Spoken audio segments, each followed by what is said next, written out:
বলতে পারেন যে অপুর হচ্ছে সিসিটিভি ক্যামেরা ভাইরাল হয়েছে, যে অপু হাইটা চইলা যাইতেছে, পলায়ন করতেছে, ওইটা অপু ছিল না। অপু ওই দিন ওই ঘটনাস্থলে তো দূরের কথা, ঢাকার মধ্যে ছিল না। কিন্তু আমি সবার কাছে বলবো, অপু কোনোদিন চাঁদাবাজ ছিল না, অপু চাঁদাবাজি করে নাই, অপুকে দিয়ে কেউ চাঁদাবাজি করায়ও নাই। ঠিক আছে, অপু পুরাপুরি একটা মিসআন্ডারস্ট্যান্ডিং, মিসম্যাচের মধ্যে ঢুকে গেছে।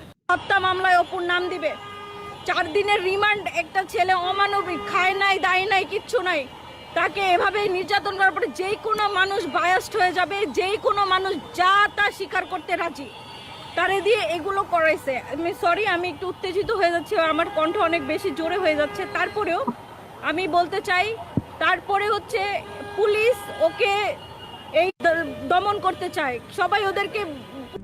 RICL TMX, যুগের পর যুগ স্থাপনা থাকে মজবুত। পুইতা ফেলতে চাই, এইরকম কেন? শুধুমাত্র সমন্বয়ক এই জন্য তাকে, আপনারা জানেন ওরে কাশিমপুর কন্ডেম সেলে রাখা হয়েছে। 5 জন আসামি, একজন আপনার ফাঁসির আসামিরা যেই সেলে থাকে তাদেরকে সেখানে রাখা হয়েছে।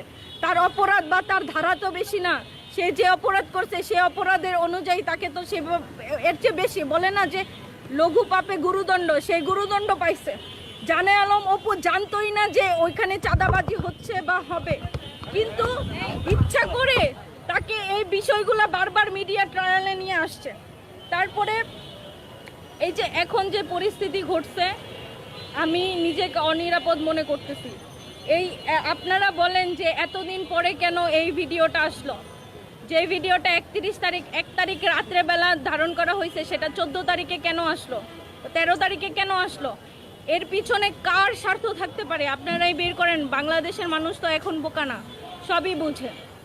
হ্যাঁ, ঠিক আছে, আমি মানলাম অপুর দ্বারা একটা ভুল হয়ে গেছে, সে বুঝে নাই, তার জন্য আমি সবার কাছে ক্ষমা প্রার্থী। তো আমার আসলে এর বেশি কিছু বলার নাই, কারণ আমাকে অপু যা তথ্য দিছে আমি সেগুলোই আপনাদের সামনে বললাম। অপুর সাথে 8 তারিখে আমার দেখা হয়েছিল জেলখানায়, কাশিমপুর কারাগারে। তখন আমাকে অপু এই তথ্যগুলো দেয় যে আমাকে এরকম উঠায় নিয়ে যায় একটা বড়সড় ভিডিও বানানো হয়েছে, এটা যে কোনো সময় বের করতে পারে। যদি বের করে, তোমার যদি সম্ভব হয় তাহলে আমাকে নিয়ে কিছু একটা বইলো বা কাউকে খোঁজার চেষ্টা করো। এখন অপুকে অ্যারেস্ট করার পরে বা হচ্ছে এই ঘটনাটা পাবলিশড হওয়ার পরে অপুর দল, ও যেই দলের কর্মী, সেই দল থেকে পুরাপুরিভাবে ওকে বহিষ্কার করে দেওয়া হয়েছে। আমার সাথে কেউ যোগাযোগ করে নাই। আমি দেখছি কি অন্যান্য দল যেমন আওয়ামী লীগ, বিএনপি, ওদের নেতাকর্মীরা বিপদে পড়লে ওদের বড় বড় নেতা, বড় ভাই ব্রাদাররা কি করে, যেই কোনোভাবে ওদেরকে সেভ করার চেষ্টা করে। কিন্তু এনসিপি যেটা করছে, ওকে একেবারে বৈষম্য বিরোধী ছাত্র আন্দোলনের কমিটি থেকে শুরু করে গ্রিন ইউনিভার্সিটিতে যে সে পড়াশোনা করে, সেই ভার্সিটি থেকে পর্যন্ত ছেলেটাকে বহিষ্কার করে দেওয়া হয়েছে। তার তো কিছু নাই, তার পাশে দাঁড়ানোর বদলে তারা তার পাশ ছেড়ে চলে গেছে। এখন আমি নিজেও জানি না আমি কিভাবে এই জায়গায় আসলাম। এখন যখন ওই ভিডিওটা ভাইরাল হয়েছে, তখন হচ্ছে গিয়ে তারা আমাকে খোঁজা শুরু করছে। এর আগে কিন্তু অপু কোনো আইনি সহায়তার জন্য কেউ আমার সাথে যোগাযোগ করে নাই। অপু কেমন আছে, কোথায় আছে, এটা জিজ্ঞেসও আমাকে কেউ করে না, এটা তাদের কাছে কোনো ব্যাপার না। কিন্তু স্বার্থে বা সবাই দূরে সরে যায়, স্বার্থে আবার সবাই কাছে আসে।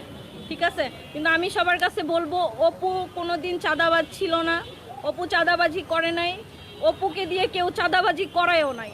ঠিক আছে, অপু পুরাপুরি একটা মিসআন্ডারস্ট্যান্ডিং, মিসম্যাচের মধ্যে ঢুকে গেছে।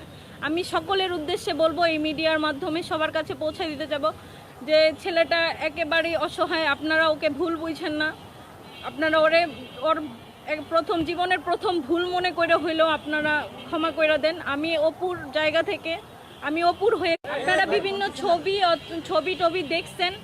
এখন অপুকে যে 31 তারিখ রাত 11:30 থেকে 1 তারিখ সকাল 7টা পর্যন্ত ওকে কে আটকায় রাখছে, ওকে দিয়ে কে দফায় দফায় এরকমভাবে একটু একটু করে ভিডিও রেকর্ড করছে। ভিডিও রেকর্ডে কিন্তু বুঝাই যাচ্ছে সামনে একজন বসে আছে। লাস্টের বা মাঝে 14-15 মিনিটের পরে, 35 মিনিটের ভিডিওটার কথা বলছি, 14-15 মিনিটের পরে বা লাস্টের দিকে দেখবেন অপুকে কেউ প্রশ্ন করতেছে, যেমন সাংবাদিকরা আমাকে প্রশ্ন করতেছে এরকম।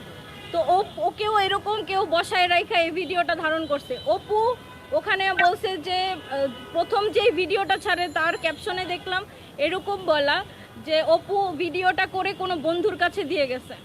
হ্যাঁ, তো অপুর এই বন্ধুটা কে?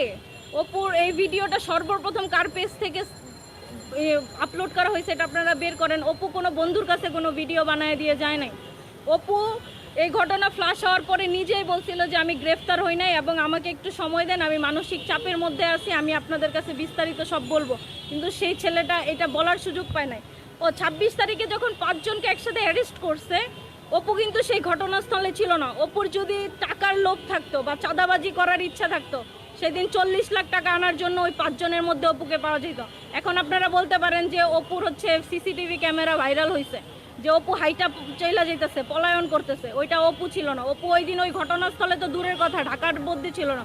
অপু ছিল কিশোরগঞ্জ, মিঠামাইন চলে গেছিল। ও বুঝতে পারছিল যে ওকে এগুলার মধ্যে ফাঁসানো হবে। বিএনপি নেতা ইস্টাকের সঙ্গে কি সম্পর্ক সেটা তো আমি বলতে পারবো না, কিন্তু এখানে অপুকে ইউজ করে একটা দল নিজেদের স্বার্থ হাসিল করতে চাইছে কাউকে দাবানোর জন্য, এবং এটা তো সবার কাছে ক্লিয়ার। কোন দল সেটা তো আমি বলতে পারবো না, তাই না? হ্যাঁ, আমি আপনাদেরকে বলতেছি যে 31 তারিখ রাত 11:30টার পর থেকে 7টা পর্যন্ত ওকে যে বন্দি করে রাখলো, ওইখানে ওর যে শিকার